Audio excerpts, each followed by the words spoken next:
자, 안녕하세요. 메타 교육 영어 마케팅 팀의 이준원 팀장입니다.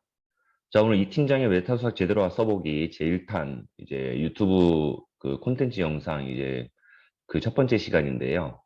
오늘 첫 번째 시간에는 이제 메타 수학의 구조를 알면 사용법을 알 수 있다라는 주제로다가 제가 조금 유튜브 영상을 준비해 봤습니다.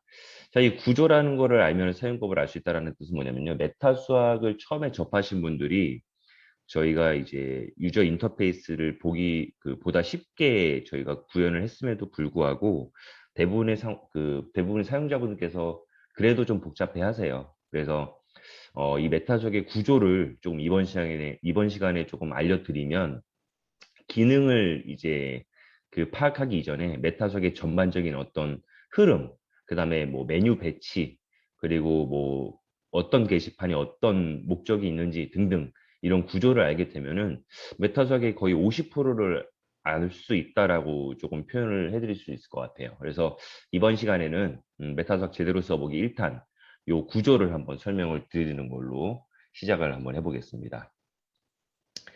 자, 일단은 메타 수학을 이제 접속해서 들어오면은 처음에 그 첫 페이지에 이렇게 그 내가 만든 그룹들이 보일 수도 있고, 그 다음에 처음 계약해서 사용하시는 분들께서는 이 만든 그룹이 없이 그룹을 만들라고 메시지가 있을 거예요.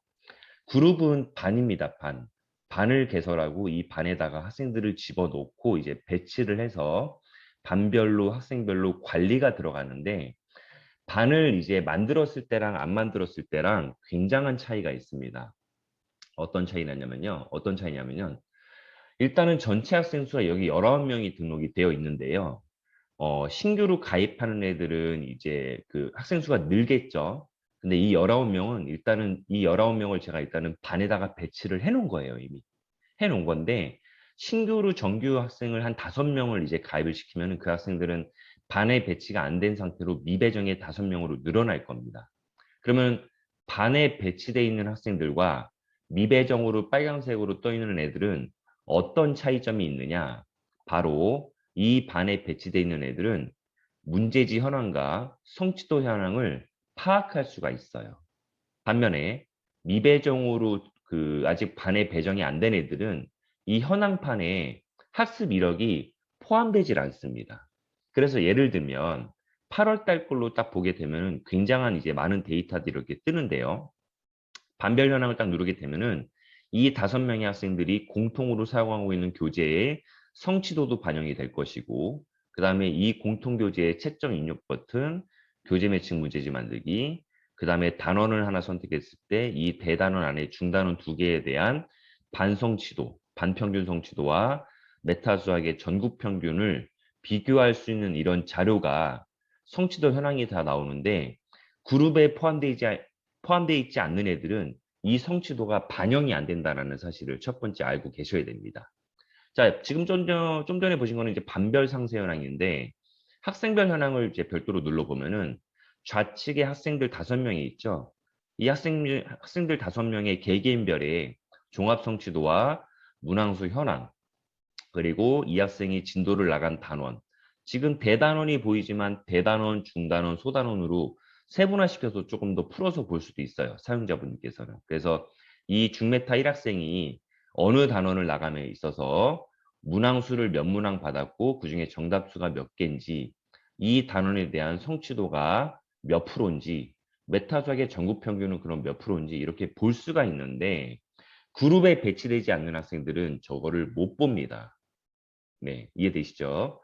그리고 밑에 보면 이제 교재가 또 있는데 이 교재는 그룹 교재를 포함해서 학생 개별적으로 나가는 교재가 둘 다 여기 노출이 됩니다. 그래서 오른쪽에 보면 그 정답을 마킹한 문항수 중에서 이제 정답수가 좌측에 표시가 되고 우측은 전체 문항수가 표시가 되고 옆에 내성취도를 통해서 이 교재를 이제 채점 기록을 남김에 있어서 성취도 부분도 파악할 수가 있습니다. 그래서 개인별로 누를 때마다 이 성취도는 전부 다 이제 반영이 돼서 나오기 때문에 중요한 사실은 이겁니다. 이 좌측 대시보드의 첫 번째 메뉴인 이 현황 준비에 미배정일 학생들은 가급적이면은 그룹 안에다가 배치를 해야지만 반별 현황과 학생별 현황 그리고 어떤 데이터가 뜸으로써 수업 준비하는 과정에서 굉장히 편리해진다라는 사실을 첫 번째로 알고 계시면 좋습니다. 자, 두 번째는 좌측 대시보드 메뉴에서 수업 메뉴를 보시게 될 텐데요. 이 수업이라는 메뉴는 2단 레이어 구조로 되어 있습니다. 이 2단 레이어라고 하는 건 뭐냐면요. 좌측에 학생과 반 이름이 이렇게 양쪽으로 있어요. 네. 학년별은 학생들을 전부 다 개개인별로 풀어서 학년 내림차순이라고 그래야 되나요? 그 차순별로 초등학교 6학년부터 쭉 이제 고1까지 순차적으로 애들 개별적으로 다 노출이 되어 있는 반면에 반별은 아까 전에 현황 준비해서 반을 만들고 이 반 안에다가 5명을 집어 넣었잖아요. 그래서 이 반 기준으로 이 학생들을 좀 더 면밀히 반을 쪼개서 볼 수가 있습니다. 사용자분들은 학년별이 편하면 학년별로 관리를 하셔도 돼요. 그리고 학원단에서는 반별이 편하면 이 반을 전체를 이렇게 눌러보거나 반 안에 있는 학생들을 개별적으로 눌러도 사용하는 데는 큰 무리는 없습니다. 다만 여기서 가장 중요한 팁 하나 드릴게요. 자, 학년별은 개개인별로 학생들이 다 쪼개져 있는 거고요. 반별은 반을 만든 반 안에 학생들이 배치가 되어 있는데 향후에 시험지를 이 미배정 시험지를 하나 선택을 해서 배정을 한다라는 뜻은 이 시험지를 학생들한테 걸어주겠다라는 뜻이잖아요. 걸어줄 때 동일하게 학년과 반별이 같이 나란히 있습니다. 자, 다시 볼게요. 좌측의 학년별과 반별이 여기에도 표시가 되어 있고 원하는 시험지를 배정을 할 때 학년별, 반별 이렇게 나란히 있는데 학년별로 이렇게 시험지를 학생들한테 개별적으로 걸게 되면 절대적인 유의사항 하나, 아까 전에 현황 준비 보셨죠? 현황 준비에서 성취도 퍼센트 나오는 거예요. 거기에 반영이 안 됩니다. 반면에 반별로 타고 들어가서 반을 전체를 시험지를 걸어주거나 이 반 안에 있는 학생들한테 전부 다 체크를 풀어서 이 고메타 1학년 1학생과 3학생, 5학생한테 이렇게 3명한테 반 안에 있는 애들한테 시험지를 배정하게 되면 그때는 현황 준비에 성취도가 반영이 됩니다. 그럼 어떤 분께서는 왜 학년별은 반영이 안 되고 반별은 반영이 되는 걸까요? 둘 다 같은 학생인데 이렇게 질문하시는 분들이 있어요. 그 이유는 바로 이 학생 한 명을 반에 중복 편성할 수 있는 기능이 있기 때문에 저 현황 준비는 중복 편성을 했을 때 학생 개인별로 하게 되면은 반이 2개에 배치돼 있잖아요. 어느 반에다가 성취도를 넣어야 될지 메타 수학이 찾지를 못해요. 그래서 이 반을 선택하고 반 안에 있는 학생들을 개별적으로 걸었을 때 또는 반을 전체 선택했을 때는 앞전에 보셨던 현황 준비에 여기 이 시험지 목록과 성취도에 전부 다 실시간으로 반영이 된다라는 부분입니다. 조금 더 면밀히 살펴보면 이미 배정된 문제지에서 이렇게 반별로 딱 눌렀을 때는 반 이름이 나오고 밑에 학생 이름이 나옵니다. 요거는 반으로 걸었다는 뜻이에요. 그런데 이렇게 학년별에서 이 학생을 눌러보면 자, 이 학생을 이렇게 한번 다른 학생들을 눌러볼게요. 자, 예를 들어서 설명을 드릴 건데 안 나오네요. 네. 자, 다시 여기서 학생들을 선택을 했을 때요. 자, 날짜를 좀 땡겨 보겠습니다. 자, 반명 밑에 학생명이 있는데 간혹 가다가 이 반 이름이 없고 학생 이름만 딸랑 있는 경우가 있어요. 즉 다시 말씀드리면 반 이름이 없고 학생 이름만 혼자 보이는 시험지 목록은 반 기준으로 안 걸었고 학년별 기준으로 걸었을 때 그렇게 표시가 되는 부분입니다. 지금 보시면 여기 반명이 있는데요. 밑에는 반명이 없죠? 네. 반명이 없을 때는 이 학생은 여기 진단평가 여기 반명이 없죠. 이 학생은 이 시험지, 이 진단평가 시험지는 반으로 걸은 게 아니라 학년 안에 있는 학생들한테 개별적으로 걸었기 때문에 이 진단평가에 대한 어떤 채점 이력 그리고 오답 문항들이 현황 준비에 반영이 되지 않아요. 하지만 메타 수학의 학습 분석표, 이 종합 분석지 안에는 또 학습이 반영이 됩니다. 즉 정리해서 말씀드리면은 학생을 반 안에 있는 학생들을 걸었을 때는 현황 준비와 분석지에 전부 학습 이력이 반영된다. 하지만 반으로 걸지 않고 학생 개별적으로 고른 시험지는 현황 준비에는 반영이 안 되지만 분석 표에는 반영은 된다라고 결론을 내면서 잘 이해하시면 됩니다.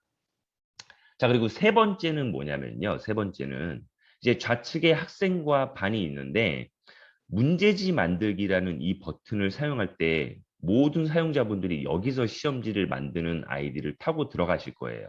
저희가 큰 아이콘 6가지가 있는데 자, 보세요. 학생을 선택하고 반 또는 학생을 선택하고 문제지를 만들 수도 있고요. 그 다음에 다시 돌아와서 학생을 선택 안 하고 문제지를 만드는 게 둘 다 가능합니다. 다만 학생을 선택 안 하고 시험지를 만들게 되면은 배정 문제지와 미배정 문제지 둘 중에 어디 가서 보관이 되어 있을까요? 시험지가. 눈치채셨나요?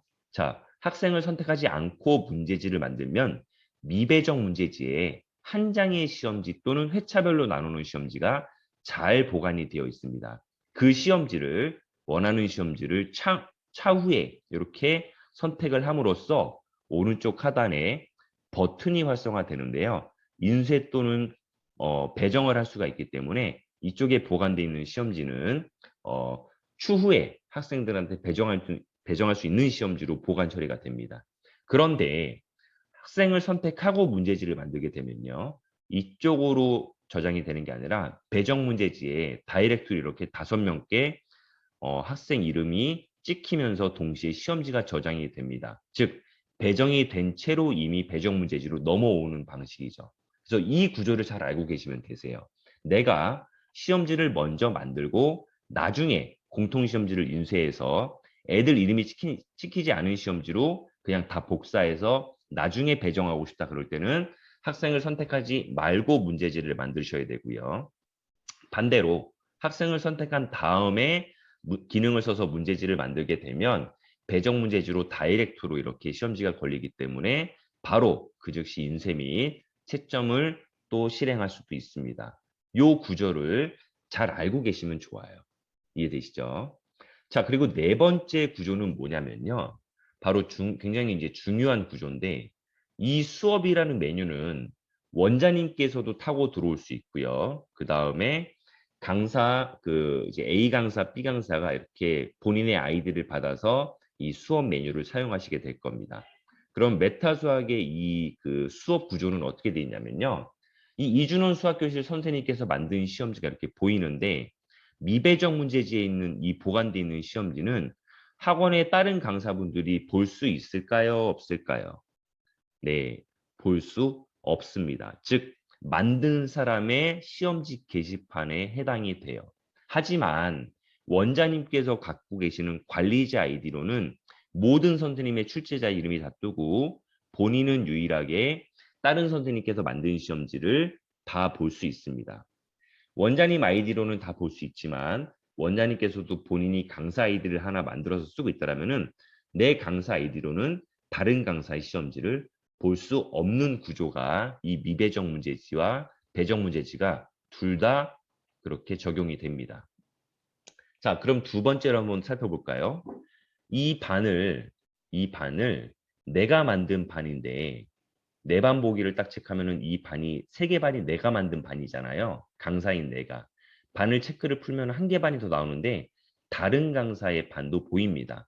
그런데 다른 강사의 반이 바로 채용 강사 반이라고 4명이 속해 있는 반한테 내가 만약에 미배정 문제지를 배정 버튼을 눌러서 내가 만들지 않은 반, 즉 내 반 보기를 하면 3개 반만 나오는데 실수로 내 반 보기를 체크 풀어서 이 다른 강사가 만든 반에다가 시험지를 배정하게 되면 그러면은 시험지를 걸은 사람한테 배정 문제지에 보일까요? 저 반을 만든 사람한테 보일까요? 정답은 시험지를 걸은 사람한테 게시판으로 보입니다. 아무리 B라는 강사가 이 반을 내가 만들고 내가 관리를 하고 있더라도 A 강사가 미배정 문제지를 저 반한테 걸었으면 배정 문제 쪽에는 걸은 사람한테 보입니다. 그래서 이 수업 메뉴 게시판은요. 철저하게 로그인을 해서 들어온 강사 기준으로 다 보이는 겁니다. 그런데 여기서 중요한 질문이 뭐냐면 원장님께서 일반적으로 전임 강사가 이 게시판, 본인이 속한 게시판을 관리할 수도 있지만 어떤 학원에서는 파트쌤 또는 클리닉 선생님께서 모든 게시판을 관리해야 되고 모든 시험지를 채점 및 운용을 해야 되는데 각각의 선생님 아이디로 보이게 되면 그 파트쌤은 그 선생님의 아이디를 알고 있어야 되지 않겠느냐. 굉장히 좀 불편한 부분이 있을 거다라고 물어보시는 분들이 의외로 많습니다. 그렇기 때문에 거기에 따르는 해결 방법을 제가 지금부터 알려드릴 건데요. 일단은 이 배정 문제지와 미배정 문제지의 수업 게시판의 구조는 강사가 출제를 했을 때 시험지가 내가 걸은 시험지만 보이기 때문에 유일하게 내 게시판이잖아요. 그런데 여기서 한 가지 중요한 사실은 원장님께서 관리자 아이디로 교실 관리에 교사 관리를 타고 들어가면은 내가 배포한 강사분들 이름과 이렇게 현황이 나옵니다. 그래서 그 파트 선생님께서 체험 강사 2번이라면 이 강사 2번을 교사명을 눌러서 사용 권한에 대한 옵션이 있는데요. 이 중에서 맨 마지막 수업이라는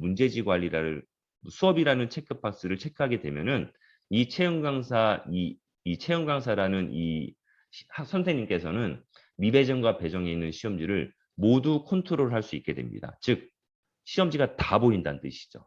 그래서 일반적으로 전임 강사분들한테는 수업을 체크를 푸는데요. 파트쌤이나 이제 어떤 메타 수학을 전체적으로 관리하시는 분들한테는 그 강사한테는 수업 권한을 주기도 한다라고 알고 계시면 됩니다. 그리고 두 번째는 이제 수업 메뉴에서 요 배정 문제지와 미배정 문제지가 이 강사의 게시판이라고 했는데 저희가 시험지 중에 가운데 보면은 자물쇠가 있어요. 자물쇠가. 이 자물쇠를 이제 풀면 공개 문제 영역에 노출됩니다라고 되어 있는데 바로 세 번째 공개 문제지라는 요 게시판은 학원에서 어, 모두가 다 같이 쓸 수 있는 시험지를 뜻합니다. 즉 5장의 시험지가 자물쇠가 풀린 채로 이렇게 공개가 되어 있는데 A 강사, B 강사, C 강사가 요 공개 문제지에서만큼은 자물쇠 풀린 시험지를 마음껏 가져다 쓸 수 있는 구조로 되어 있다는 사실을 알고 계시면 됩니다. 자, 결론부터 말씀을 드릴게요. 일단은 이 수업 메뉴의 구조가 배정 문제지와 미배정 문제지는 로그인을 한 강사가 직접 관리하는 메뉴라면은 이 공개 문제지는 자물쇠를 품으로써 학원이 같이 함께 사용하는 게시판으로 별도로 운영할 수 있다는 사실을 알고 계시면 좋습니다. 자, 메타수학 제대로 써보기 이제 구조를 알면 사용법을 알 수 있다. 지금 진행 중인데요. 그 다음에 이제 그 수업 메뉴에서 또다시 좀 알아야 될 구조는 바로 이 시험지가 많이 쌓이면 쌓일수록 게시판이 늘어난다는 사실입니다. 그러니까 지금 10개씩 보기, 30개씩 보기, 50개씩 보기라는 이 시험지가 점점 쌓이면 하단에 이제 번호가 쭉 늘어나게 될 텐데 저희 메타 수학을 보시면 아시겠지만 문제지를 만들 때 교과학습부터 수능 모의고사 기출까지 각각의 시험지에 명칭들이 있어요. 그러니까 목적에 대한 명칭들이 있는데 시험지가 저장이 되면은 어떤 시험지는 교재 매칭 목적이고 어떤 시험지는 교과학습 목적이고 어떤 시험지는 수능 모의고사 기출 등 이렇게 목적들이 다양합니다. 하지만 시험지가 쌓이면 스크롤바를 일일이 내려가면서 찾는 것도 시간이 굉장히 많이 걸리고 또 제목으로 찾으려니 시간이 많이 걸리기 때문에 저희가 수업 메뉴 안에 여기 가운데 보시면은 회색으로 필터링 버튼이 하나 있습니다. 이 필터링 버튼을 저희 메타 수학을 사용하시는 분들께서 굉장히 지금 많이 쓰고 있거든요. 예를 들면 나는 진단평가랑 성취도평가 이 두 가지를 조금 검색해서 보고 싶다. 이렇게 찾아내고 싶을 때는 필터링 기능이 먹힙니다. 지금 만들어진 게 없기 때문에 다른 걸로 한번 해볼까요? 수능 모의고사 기출을 딱 눌러보면은 수능 모의고사 기출에 해당되는 시험지만 이렇게 압축이 됩니다. 물론 이 게시판은 사용자인 내 게시판만 보이는 시험지일 수 있으나 점점 뭐 1개월, 3개월, 6개월이 지나가게 되면은 시험지가 계속 보관이 되어 있어요. 삭제를 하지 않는 이상은. 그럼 그 시험지를 조금 더 빠르고 편하게 찾으려면은 이 필터링 기능을 써서 키워드도 입력할 수 있고요. 검색어죠. 그 다음에 어떤 학습 구분을 통해서 찾아낼 수도 있고 그다음에 채점 안 된 것만 버튼 눌러서 찾아낼 수 있고 채점 완료된 거, 그다음에 오답학습 1, 오답학습 2, 오답학습 3 등 이렇게 다양한 학습 구분을 통해서 내가 버튼을 누를 때마다 필터링이 되기 때문에 앞으로 이 필터링 기능을 굉장히 이 수업 메뉴 게시판에서 많이 사용하게 될 겁니다. 그리고 많이 사용하시면은 조금 더 빠르고 편리하게 수업 메뉴를 관리하실 수가 있죠. 자, 지금 수업 메뉴와 현황 준비에서 여러 가지 이제 구조를 좀 알려드리고 있는데, 이 메타 수학이 처음에 접하시는 분들은 구조가 굉장히 복잡할 수 있지만, 반을 만들고 그 반에다가 학생들을 집어넣으면은 반별 현황과 학생별 현황으로 성취도를 수업 준비 과정에서 확인할 수 있다는 사실을 꼭 명심하시고요. 본격적으로 수업이라는 메뉴는 이렇게 두 개의 구조로 되어 있는데, 일단 좌측에 학년별과 반별로 나눠져 있고, 현황 준비에 반영이 되는 부분, 즉 현황 준비에서 성취도가 반영이 되는 부분은 학년별은 전부 다 반영이 안 된다. 즉 그 시험지를 그 배정을 할 때, 시험지를 걸어줄 때 반드시 반별로 배정해야지만 현황 준비의 성취도를 내가 실시간으로 확인할 수 있다는 거 두 번째 맞죠? 그리고 세 번째는 이 게시판, 시험지 목록의 게시판은 배정 문제지, 미배정 문제지, 공개 문제지로 되어 있는데, 미배정과 배정은 사용자인 내가 주로, 그러니까 나만 보는 게시판. 하지만 공개 문제지는 학원이 모두가 다 사용 가능한 시험지 리스트라고 알고 계시면 됩니다.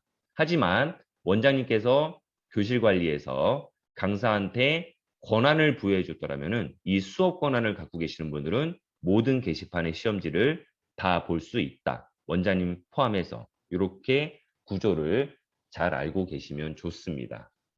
자, 그리고 네 번째는 문제지를 만들 때 학생들을 선택하고 문제지를 만들면 배정 문제지로 다이렉트로 걸리는 거고요. 학생을 선택 안 하고 문제지를 만들면 미배정 문제지의 한 장의 시험지로 보관됨으로써 차후에 추가로 배정은 언제든지 가능하다. 언제든지 인쇄도 가능하다라는 부분을 알고 계시면 좋습니다.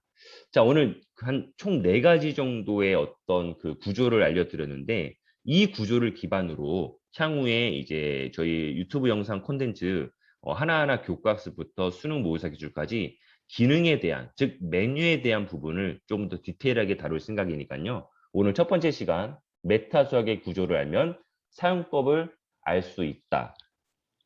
이렇게 마무리하는 걸로 하겠습니다. 자, 조금 이해가 되셨나 모르겠습니다. 일단 메타 수학의 구조를 빨리 파악해야지만 그 다음에 메뉴를 사용할 수 있는 거겠죠. 일단 저희 메타 수학을 사용하시는 모든 사용자분들께서는 이 구조를 잘 알고 계시길 바라겠습니다. 자, 이만 마치도록 하겠습니다. 감사합니다.